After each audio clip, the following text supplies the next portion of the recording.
Stärker als das Schwert, Muslime, die zu Heiligen der Kirche wurden. Stell dir einen Mann vor, der in eine Kirche eindringt, um sie auszurauben, und sie als ein anderer wieder verlässt. Oder einen Beamten am Hof des Sultans, der heimlich einer Liturgie beiwohnt und darin ein Licht sieht, das ihn als einzigen nicht berührt. Es gibt orthodoxe Heilige, die als Muslime geboren wurden und deren Geschichte die Kirche in ihrem Gedächtnis bewahrt. Es waren Männer, die den Islam von innen kannten. Sie sprachen seine Sprache und wuchsen unter seinem Gesetz auf. Und am Ende wählten sie dennoch Christus, die meisten von ihnen bis in den Tod. Man muss begreifen, was diese Wahl unter islamischer Herrschaft kostete. Der Islam hatte sich mit dem Schwert ausgebreitet und wer ihm den Rücken kehrte und Christ wurde, bezahlte es mit dem Leben. Schon der Koran droht denen, die sich abkehren. Wenn sie sich abkehren, dann ergreift sie und tötet sie, wo immer ihr sie findet. Die Überlieferung machte daraus ein klares Gebot. Wer seine Religion wechselt, den tötet. Und die Scharia goss es in geltendes verbindliches Recht. Der Abfall vom Islam ist mit dem Tod zu bestrafen. Darin sind sich alle vier sunnitischen Rechtsschulen einig. Wer mündig und bei Verstand freiwillig vom Islam abfällt, verdient den Tod, heißt es in einem klassischen Handbuch des islamischen Rechts. So lautet das Gesetz und so wurde es von Anfang an durchgesetzt. Gerade darin liegt das Wunder. Keine Macht, kein Heer und kein Gesetz trieben diese Männer zu Christus. Alles trieb sie von ihm weg, und doch wandten sie sich ihm zu, aus freiem Entschluss und unter Lebensgefahr.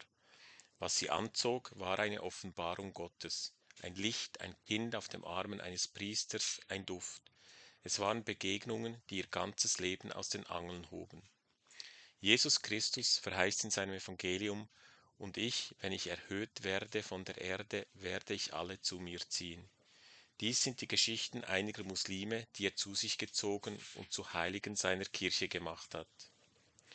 Der erste trug seinen Namen wie ein Urteil, Barbaros der Wilde.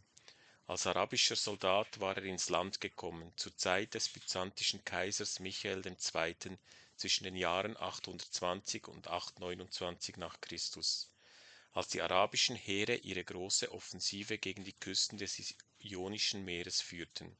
Nach der Niederlage seines Heeres blieb er zurück und wurde zu einem Räuber, vor dem die Dörfer zitterten. Eines Tages drang er in die Kirche des heiligen Georg ein, um den Priester zu überfallen und die Schätze am Altar zu rauben. Doch mitten in der göttlichen Liturgie beim großen Einzug erstarrte er, denn er sah etwas, das er nie für möglich gehalten hätte. Christus selbst, in der Gestalt eines kleinen Kindes, eskortiert von zwei strahlenden Engeln. Der Mann, der gekommen war, um zu rauben, sank auf die Knie und begann zu beten. Daraufhin ließ er sich unterweisen und taufen, legte sich freiwillig in Ketten und ging für 3 Jahre in die Wildnis, um Buße zu tun. Dort zwischen den Felsen hielten ihn Jäger für ein wildes Tier und durchbohrten ihn mit ihren Pfeilen. Der Wilde, der so vielen das Leben genommen hatte, gab das Seine hin wie ein Lamm. Als man seinen Leib forttrug, entsprangen Quellen von duftendem Myron aus der Erde. Aus dem Räuber war ein Heiliger geworden, dessen die Kirche bis heute gedenkt und für den sie Gottes Gnade und Barmherzigkeit preist.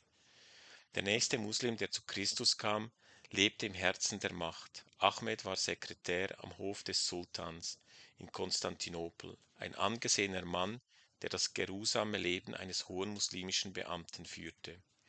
In seinem Haus aber hielt er eine Gefangene, eine orthodoxe Christin aus Russland, und weil sie so fromm war, ließ er ihr die Freiheit, ihren Glauben zu üben.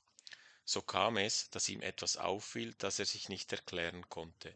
So oft sie aus der Kirche heimkehrte, ging ein süßer Duft von ihrem Mund aus. Aus dem Befremden wurde Neugier, aus der Neugier Sehnsucht. Eines Tages bat er, in fremde Kleider gehüllt, der göttlichen Liturgie in der Patriarchskirche des heiligen Georg in Phanar beiwohnen zu dürfen. Was er dort sah, ließ ihn nicht mehr los.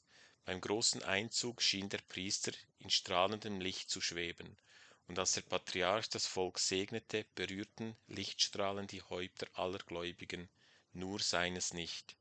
Er selbst blieb im Dunkel zurück, ausgeschlossen von diesem Licht. In diesem Augenblick wusste er, was er tun musste. Er ließ sich taufen.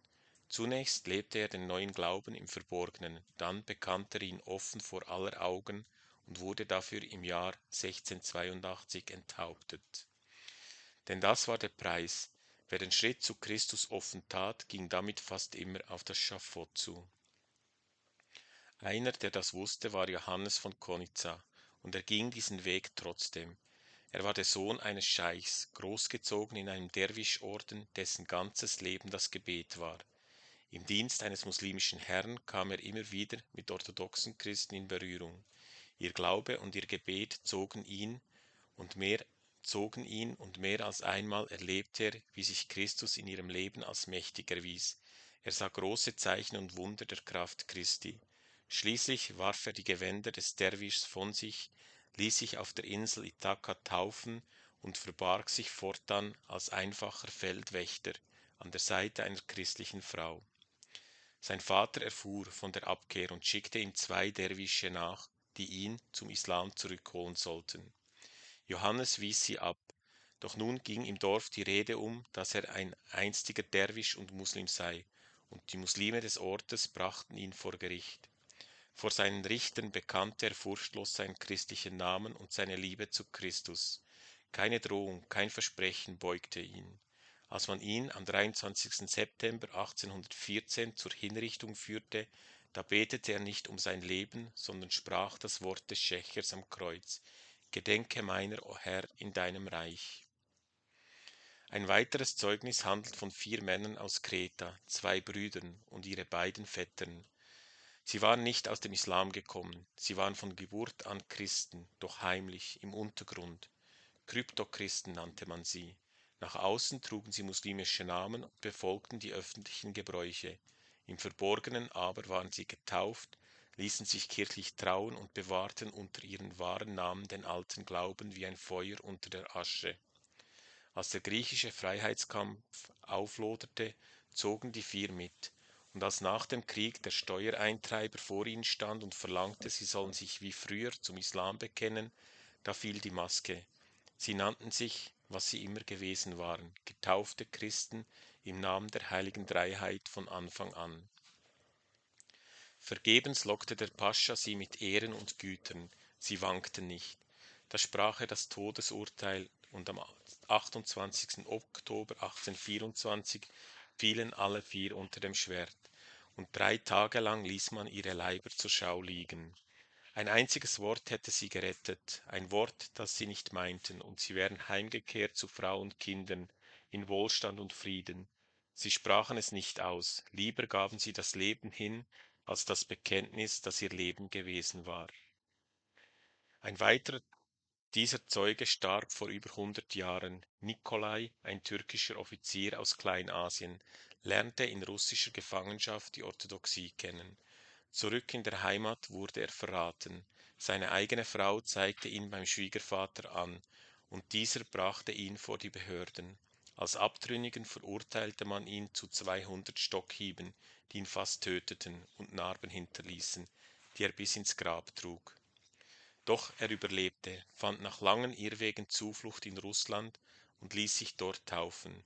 Er endete, wohin so viele dieser Wege führen, in der Stille eines Klosters. Im berühmten Obtina wurde er Mönch und starb 1893 als Heiliger, am Leib gezeichnet, im Innern frei.